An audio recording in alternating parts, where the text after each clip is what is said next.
The United States has just imposed new sanctions on Iran's oil sector, and the timing is not accidental. These sanctions were announced immediately after nuclear talks in Oman concluded. This is not just about oil. It is about leverage, negotiation strategy, and global energy risk. Let's break it down clearly. The US and Iran held indirect nuclear talks in Muscat, Oman, described by both sides as a constructive start. Within hours of the talks ending, Washington announced new sanctions targeting Iran's oil trade. These sanctions hit around 14 oil tankers and roughly 15 companies and individuals involved in moving Iranian crude and petrochemicals. The message was immediate and deliberate.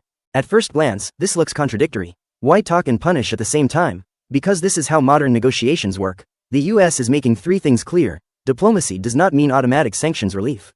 Iran will not gain economic breathing room without concrete nuclear concessions. The pressure stays on until outcomes change, not intentions. This is not diplomacy failing. This is pressure being preserved while talks continue.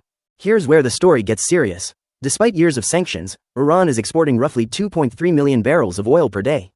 That puts it in the same league as several mid-sized OPEC producers. Nearly 20% of global crude oil trade passes through the Strait of Hormuz, a region where Iran holds strategic influence. That means Iran still matters to global oil flows, even under sanctions. And markets know this. These sanctions do not immediately remove oil from the market. Instead, they do something more subtle but powerful. They increase risk premiums in oil prices, make shipping and insurance more expensive, push buyers to avoid uncertainty, tightening effective supply. Oil markets do not react only to shortages. They react to fear of disruption. That is why headlines like this move prices. India does not currently buy large volumes of Iranian oil, but that does not mean India is insulated. India imports around 90% of its crude oil. Nearly half of that supply passes through the Strait of Hormuz. So the risk is not direct trade with Iran. The risk is price volatility, shipping disruption, and higher import bills. Even a small rise in global oil prices feeds into inflation, fuel costs, and fiscal pressure.